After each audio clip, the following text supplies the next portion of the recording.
Elle a plus de 900 ans et pas mal de rides, mais des bénévoles ont décidé de lui redonner une seconde vie. 2 samedis par mois, il se retrouve à l'abbaye de Valsery dans l'Aisne pour la restaurer. Floriane Olivier et Benoît Henrion.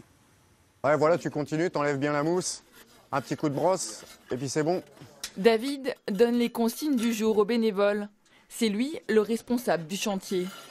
Tout commence en 2013, quand ce tailleur de pierre décide de redonner une seconde vie à l'abbaye de Valsery. Le site était alors à l'abandon.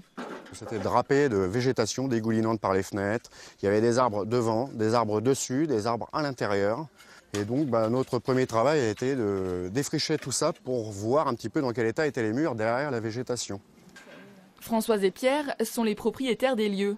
Ils ont eux aussi voulu sauver l'abbaye il y a bientôt 20 ans. Mais faute de bras et d'argent, ils ont dû abandonner le projet. Aujourd'hui, ils se réjouissent de cette renaissance. Connaissant David pour d'autres actions sur d'autres monuments, parce qu'il est tailleur de pierre, donc on savait ce qu'il était capable de faire. Quand on a connu sa maison, qui est un bijou, on a dit, allez, on lui donne la chance pour le monument, il faut y aller.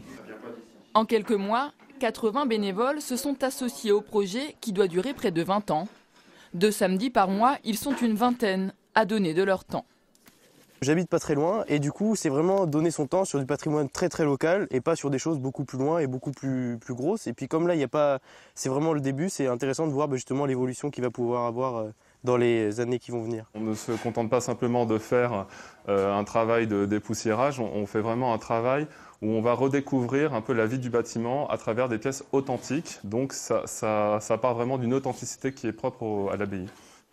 L'idée n'est pas de reconstruire à l'identique cette ancienne abbaye, mais plutôt de remettre en état le bâtiment principal qui devrait accueillir dans les prochains mois un musée et des stages de taille de pierre. Et c'est ainsi que se referme ce jour.